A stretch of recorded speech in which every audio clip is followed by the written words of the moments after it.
Kigali, la capitale du Rwanda. Dans les rues, un curieux ballet. Des mendiants ou petits vendeurs à la sauvette jouent à cache-cache avec la police. Ici, tendre la main, c'est interdit par la loi. Il faut se cacher pour être pauvre. La police sont là-bas? Oh yeah. Police là. Dès que les policiers passent leur chemin, les mendiants réapparaissent. S'il vous plaît, donnez-nous quelque chose.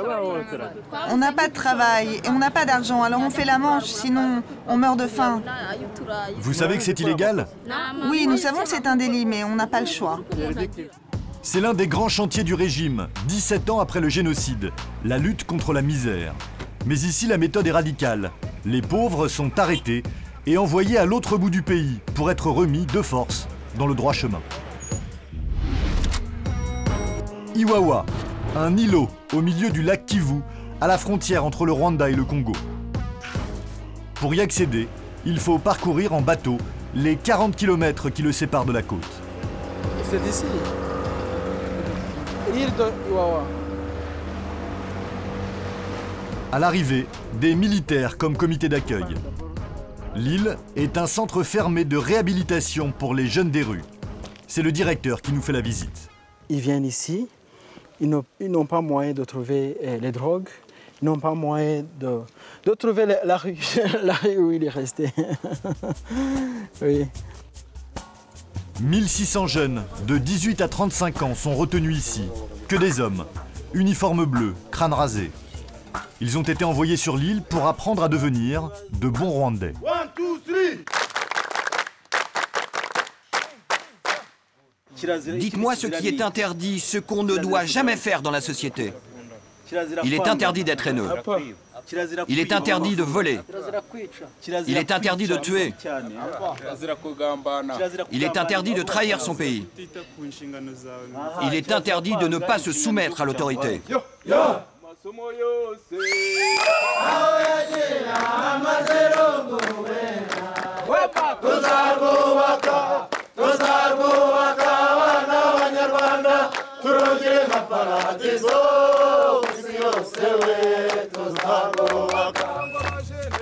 La réhabilitation de ces jeunes doit durer 1 an au minimum. Les premiers sont arrivés sur l'île en janvier 2010. Pour l'instant, aucun n'en est revenu. Après la formation théorique, l'apprentissage d'un métier, c'est la grande fierté du directeur. Ces étudiants, comme il les appelle, doivent apprendre à travailler. Bonjour. Bonjour. Good morning. Ah, ils ont déjà appris aussi les langues.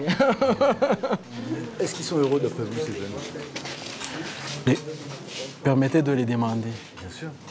Mwishimiye ibyo mukora cyangwa ntabwo mubyishimiye? Ici, mieux vaut avoir l'air heureux. Tous ces hommes ont été envoyés sur l'île sans procès, au directeur et à son équipe de décider quand ils pourront rentrer chez eux. Autant faire profil bas. Le soir, c'est ici qu'ils dorment, des dortoirs de 200 lits, 2 jeunes par moustiquaire. C'est quoi la différence entre ici et une prison? Et c'est que dans la prison, ils sont dans la punition, alors qu'ici, ils sont dans un lieu d'éducation. Oui. Pas une prison, mais plusieurs pensionnaires ont tenté de s'évader depuis la création du centre. Sans succès, le lac est impossible à traverser à la nage. Nous nous approchons d'un groupe sans être accompagné du directeur. Un jeune homme s'approche.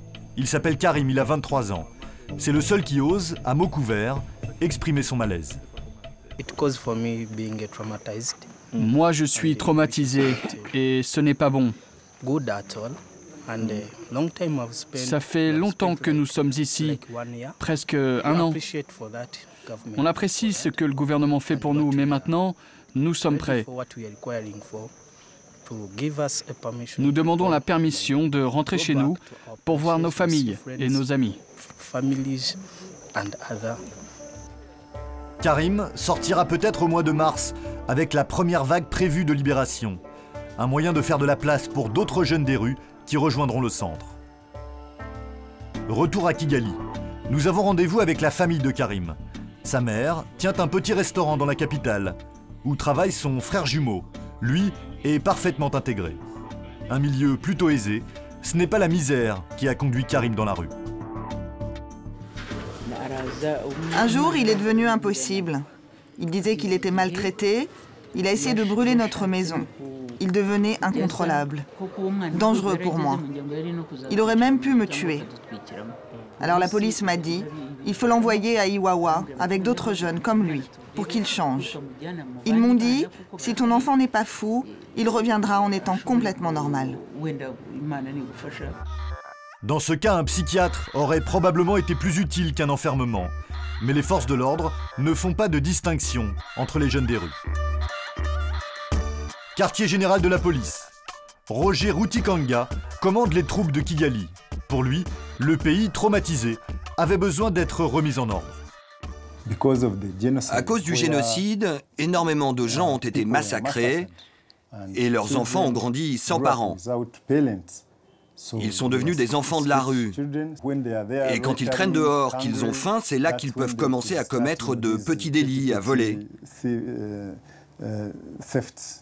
C'était un problème, et c'est pour cela que le gouvernement a créé le projet Iwawa. Oublier le passé et en finir avec la misère. Le nouveau Rwanda, voulu par le régime, est en marche. Le grand ordonnateur, Paul Kagame, réélu président en août dernier avec 93% des voix et des opposants assassinés ou en prison. Sa réussite, des rues propres en apparence, des touristes de retour dans le pays. Les plus pauvres, on ne les voit pas. Et pourtant ils sont là, cachés. Certains mendient, d'autres vendent ce qu'ils peuvent. Moi, je vends ces livres à 3 € pièce. Quand les policiers débarquent, ils arrêtent tout le monde et ils nous tapent. Un petit groupe de jeunes de la rue s'est organisé dans le quartier. La plupart sont orphelins. Le profil de ceux qui sont envoyés à Iwawa. Ça, c'est notre matelas. On empile les cartons, on monte dessus et on s'allonge. Plusieurs de leurs copains ont déjà été envoyés sur l'île et ne sont pas revenus. Pour ces jeunes, Iwawa est devenu leur pire cauchemar. Ici, être pauvre, c'est un délit. Et c'est encore pire pour nous parce que nous n'avons pas de famille. On n'a pas de rêve, on vit dans la peur permanente de se faire arrêter et envoyer sur l'île. On sait que notre futur est à Iwawa, qu'ils vont nous y envoyer. C'est les policiers qui commandent ici. Le projet Iwawa devrait s'étendre. 5 autres centres de réhabilitation pourraient ouvrir dans les prochaines années au Rwanda. La raison d'État l'emporte. Pour les autorités, ces jeunes ne peuvent pas être plus malheureux que dans la rue, peu importe qu'ils ne soient coupables de rien et privés de liberté.